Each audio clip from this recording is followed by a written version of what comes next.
called my brother's keeper. This is called my brother's keeper.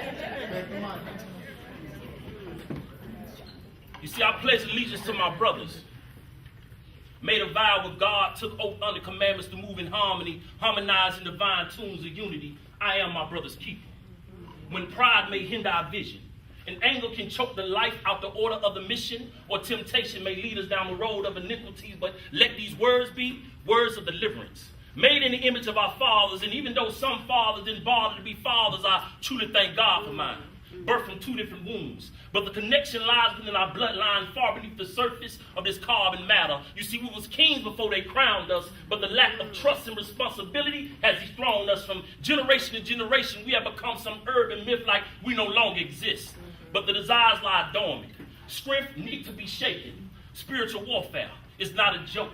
So let these words be words of redemption, words of healing, words of rebuilding the soul, the body, and the mind, the nucleus that unites us together like the universe, having purpose like the stars, the sun, and the moon. You see, my life is parallel with my brothers. If you struggle, I struggle. If you suffer, I suffer as well. Because being birthed male doesn't make you a man. And the image of a man is more than just being male. So profound, like the definition of faith, believing in the unseen, trusting a God I can't see but only feel in the fibers of my soul, a divine eruption that occurs from my feet to the crown of my dome. You see, we real men, we humble ourselves and pray. And warriors, we don't run from the fight. We arm ourselves with the full arm and run to the front line and fight of our honorable death. No guts, no glory. No tribulation, no story. And the desires of displaying of a ray of greatness doesn't happen overnight like the healing of a broken spirit. It takes time. It's indelible. Death will come, and pain and suffering is attached to this life that we live, but peak game. You see, the spirit of a warrior doesn't die, but multiplies. And it carries the strength of a wind that blows in and out of season. You see, the real reason of going through your storm and even climbing the rough side of the mountain is to test your faith, strength, and belief. And even if you cry, fall, or weak, doesn't weed you weak. Because the unity, we can kill the negativity without even blazing the heat. You see, I take time to pray before I speak,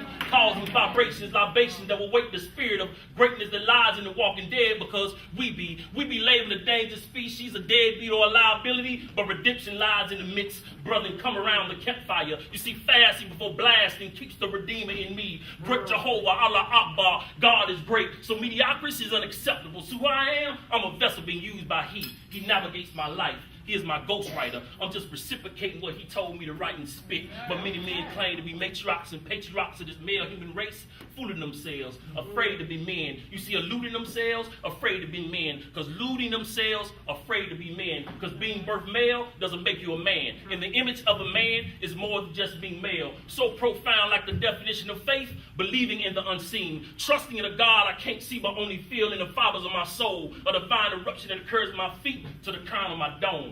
To the crown of my dome. So I am my brother's keeper. Peace.